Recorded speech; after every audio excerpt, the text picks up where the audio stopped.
of a liquid syllabus. So, and Todd, you can tell me if you wanted me to talk more, but this was my sense of what I'll be talking about today. What is a liquid syllabus? Why I started using it, some examples, and then if you have any questions about what you see in this presentation or otherwise, have any questions about liquid syllabi, let's be in touch. This is such a fun event. Thank you, Todd, for organizing us all, and Nora, Chingin, Anna. I am so thrilled to learn about your work as well. Again, just such great expertise in this space. So I'm just going to begin with sort of what is a liquid syllabus? And based on what I have gathered, what drew me into this idea of a liquid syllabus, one of them is the use of humanizing language on the syllabus itself, the availability of a liquid syllabus on an open access site. So students are not bound to the use of a LMS to find information about the course. So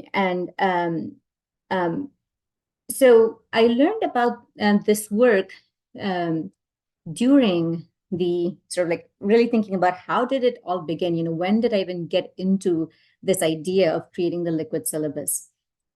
So I started this work, honestly, for me, this was, the pandemic was sort of a wake-up call for all of us in all kinds of ways.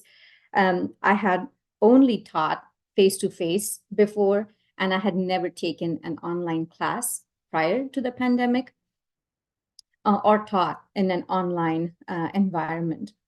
And so the pandemic forced, just all of us to think about,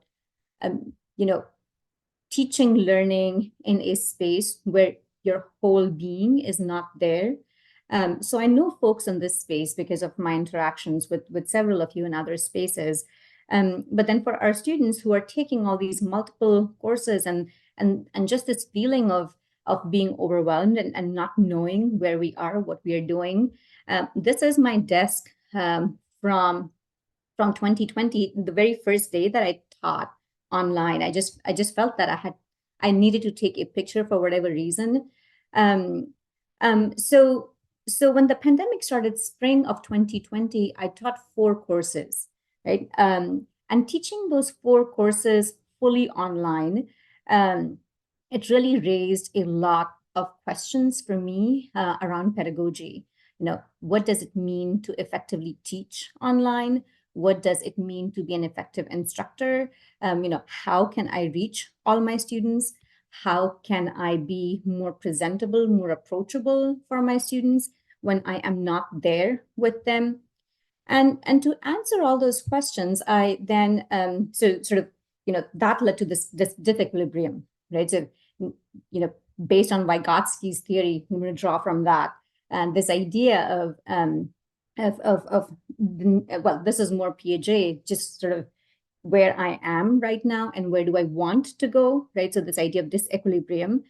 And then the experience that what I did was I participated in a workshop in the summer of 2020, and that was conducted by Michelle Pokensky-Brock. And then I learned about this idea of the liquid syllabus. And just as I shared before, this idea of sharing the syllabus even before the quarter starts, having that humanized language, making it accessible for students, was something that that resonated with me. And so I tried my very first liquid syllabus after taking that workshop in the fall after that. And I've been gathering feedback from students, just getting a sense of, how are things going with the liquid syllabus. Overwhelmingly, the feedback has been positive from students. Students like how the syllabus is organized. It provides information in a way that's accessible. the use of tabs on the top of the syllabus itself is something that students have commented, and they really like that aspect. The layout as well is something that that comes up frequently when I ask students about what works in the context of the liquid syllabus. So overwhelmingly, the feedback has been positive.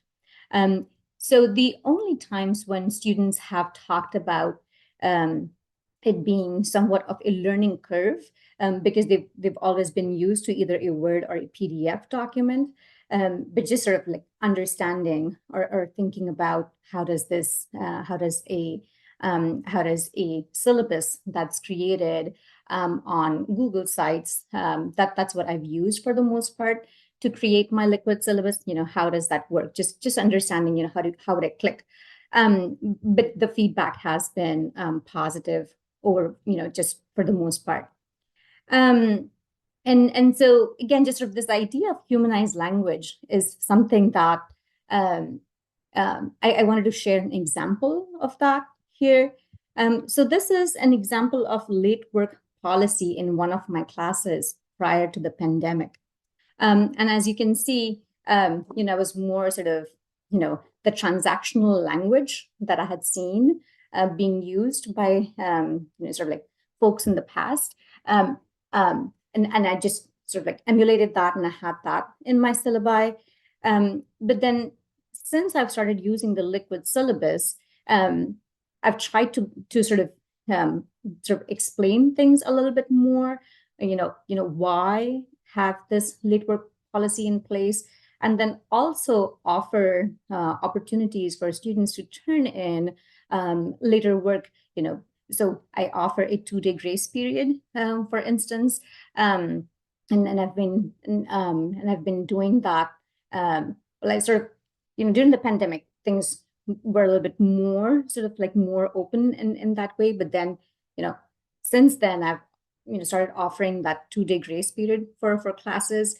So again, just that shift in the way that I approach the syllabus, from it being just transactional to realizing that there is a human at the other end who's reading the syllabus, and how can I speak in a way in the syllabus that that connects with them and does not put them off as a transactional document.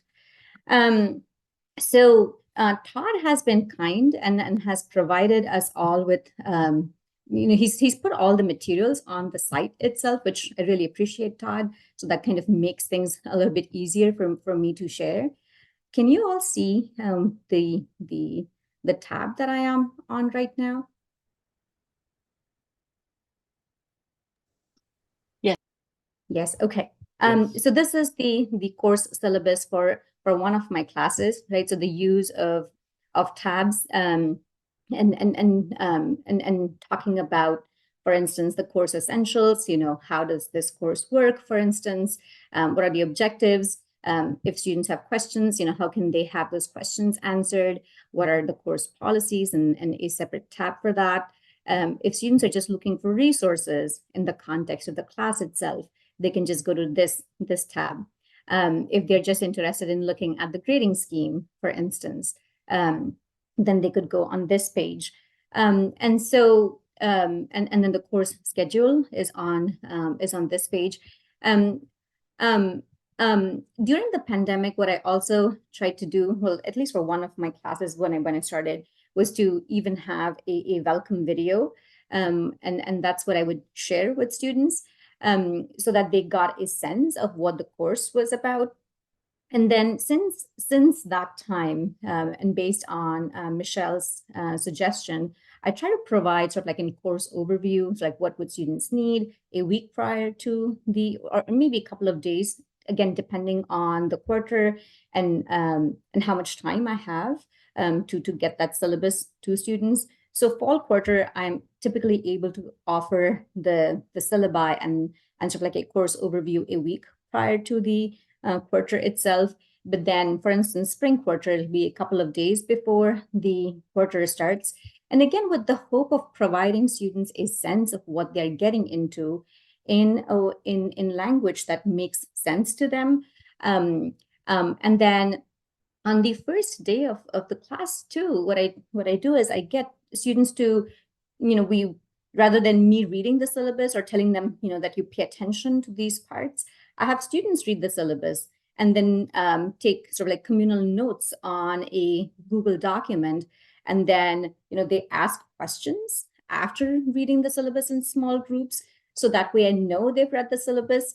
Even, and giving them the chance to read the syllabus prior to the class also helps. So, some of them come prepared, but then there are some students who will probably be looking at the syllabus for the first time. But again, at the same time, I know that they've had a chance to look at the